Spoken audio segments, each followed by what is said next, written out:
Let's talk about how end users can use Air Scheduler to manage their day-to-day operations. We'll take a look from a scheduler's point of view as they manage patients, appointments, and use the Air Scheduler, a resources point of view as they manage their availability, and view and manage their patients and appointments. Finally, we'll highlight how leadership can leverage some of the out-of-the-box dashboards as well as create their own. Let's start with using the Air Scheduler tool. To use the Air Scheduler tool, you'll simply open Air Scheduler, click on the Scheduler tab, and then you'll start to fill out the criteria. First, you can type in your patient's name or click the search bar to get a list of patients that pop up. Here's what happens if you click the search bar, and then you can type in whatever you might know about the patient, whether it's their name, email, or phone number, and then click the search bar.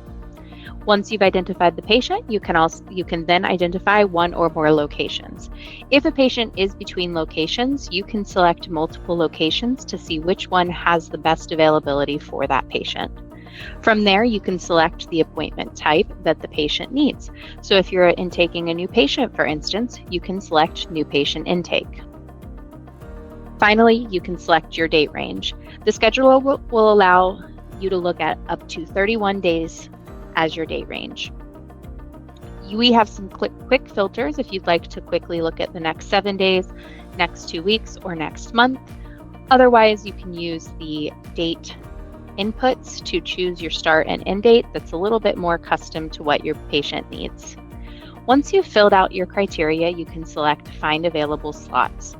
The scheduler will think for a second, then it will present you all of the available slots across the different dates that you've selected. From there, you can look at the various slots and see if there's a time that fits your needs. If not, you can use the drop-down to select a different date and then do the same.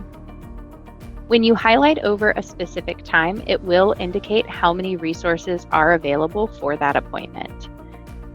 Once you've found a time that works, select the time, then click Select Resource.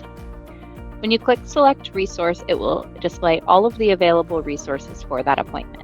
For this particular appointment type, we only have one available resource, so I'll go ahead and select that.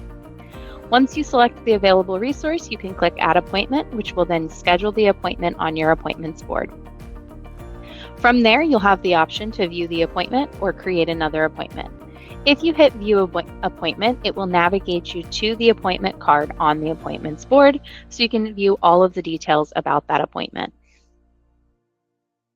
Here I can see any overview information where I can quickly send an email if I'm using Monday CRM, or I can see the information about the appointment that the patient has. And that's how you use the Air Scheduler interface.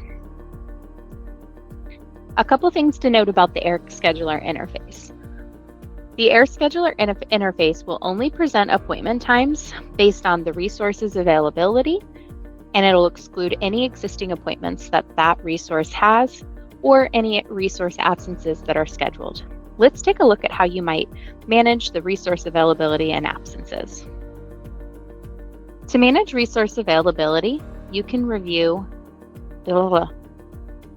For your resource availability, you can manage any availability across your offices and resources using the Resource Availability Board. The board is set up to show you availability that is active through the active availability, which is broken down by resource, or through the availability by location, which is broken out by location. These both only display active availability. For now, we want to go ahead and add a brand new availability, so I'm going to highlight over to our main table, which shows all active and inactive availability. Then I'm going to go ahead and create my new availability. From there, I can begin to fill out any information about the availability, including the resource, the location, and the appointment type. Before I fill out the availability details further, I'm going to go ahead and mark it active. When you mark a resource as active, it will show in the appropriate active views. However, it will be marked as red on any of the key items that need to be populated before it can be used by the AIR scheduler, so that you can quickly resolve any discrepancies before you start scheduling. For this one, let's say they work Monday through Friday. We have a handy Monday through Friday availability button that will go ahead and assign Monday through Friday as the resource availability.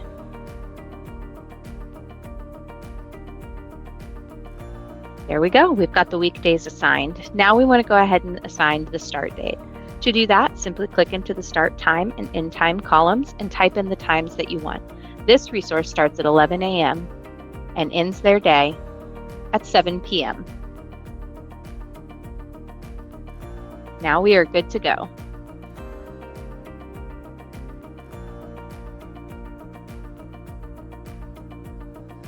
You'll also see that when you update the resource, the location, or the appointment type, the resource availability name does get updated as well, so that you can have a clean, easy look at what your resource availabilities are. Let's take a look. If I were to change this from assessment to adjustment, watch and see as Monday's automation quickly updates the resource availability name. There you go. The resource availability name now states adjustment, which is the appropriate appointment type for this availability. Next, let's look at how a scheduler or a resource can maintain absences in the system. Within the resource absences board, you can store whatever absences you have coming up. This will ensure that resources are not scheduled when they are out of the office. Within the resource absence board, you have two views. You have the main table, which shows all of your resource absences, and then you have the future absences, which is filtered to only show absences that are scheduled in the future.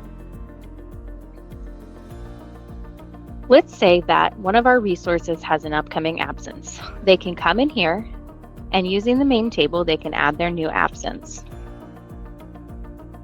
Once they do so, they can begin to fill out any pertinent details about that absence, such as who the resource is for, the start and end date. And if it's for partial absence, they can fill out the start time or end time. Then set your time zone. All of these pieces are important for having the absence be excluded from the scheduler interface.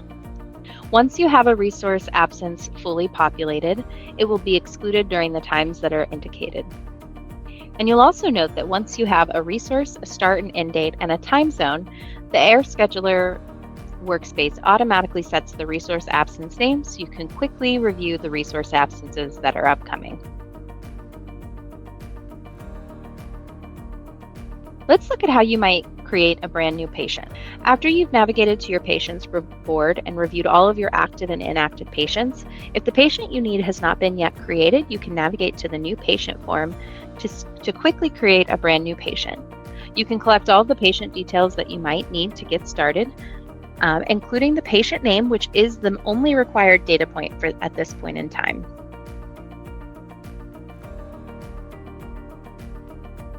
You can also collect demographic information such as email, phone number,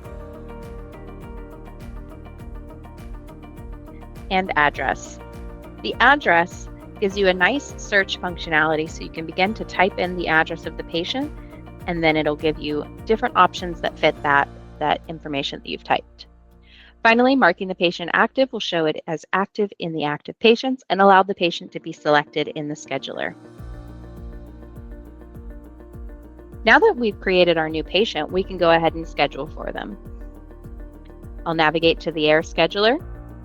I'll search that patient by name, or I can search that patient by email, or I can even search that patient by phone number. Finally, I'll select the office that best fits the patient's location. Then I can move on to selecting the appointment type, the date range, and then find available slots. Looks like there are no available slots for this location. All right, we found some appointment types. So once you've located your appointment types, you can go ahead and identify the best appointment type for the patient. Select that appointment type, select your resource, and then add your appointment. Let's go view that appointment on the appointments board. The appointments board will show you all of your future appointments with all of their key details, such as an appointment name that shows the appointment type, and when it's scheduled for.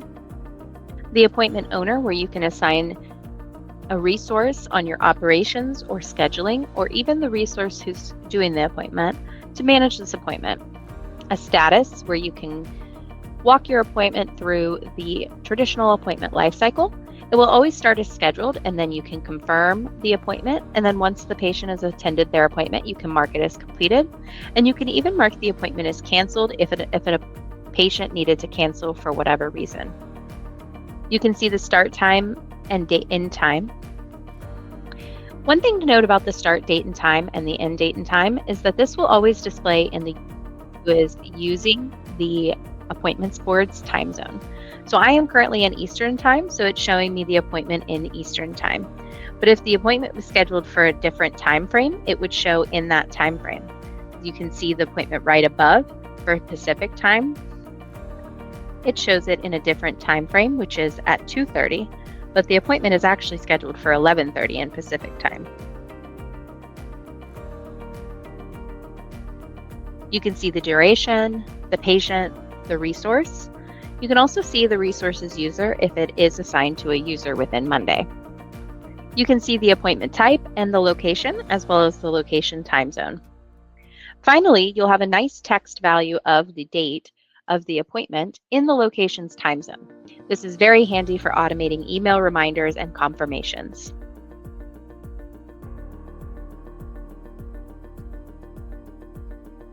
All right, for our leadership team, we have various dashboards pre-configured to help you manage your resources and your utilization. First, we have a nice scheduling metrics dashboard. This dashboard is configured to show you different metrics you might want to review for your scheduling needs. You can see any active patients you have, the number of appointments you have this week, and the number of appointments you have this month. You can also see what your appointments are by location and status. Take a look at this dashboard to see different ways that you can manage your resources, and feel free to make updates to fit your organization's needs. Next, we have your Resource Utilization Manager. This tool will show you your resources and their utilization based on a 40-hour work week. You can update the Resource Utilization Manager to break down utilization based on days, weeks, or months. And it'll show you at a percentage standpoint what their resource utilization is.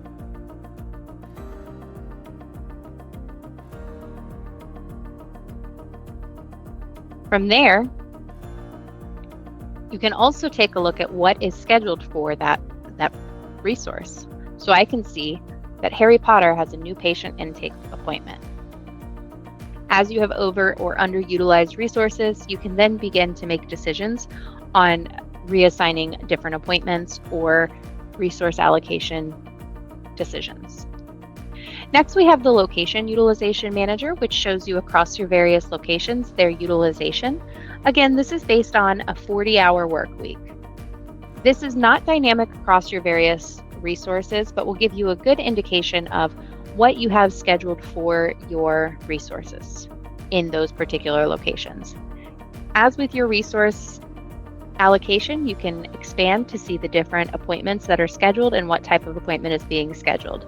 So you can quickly identify the different types of appointments that you have on your calendar. Finally, we have the Location and Patient Map.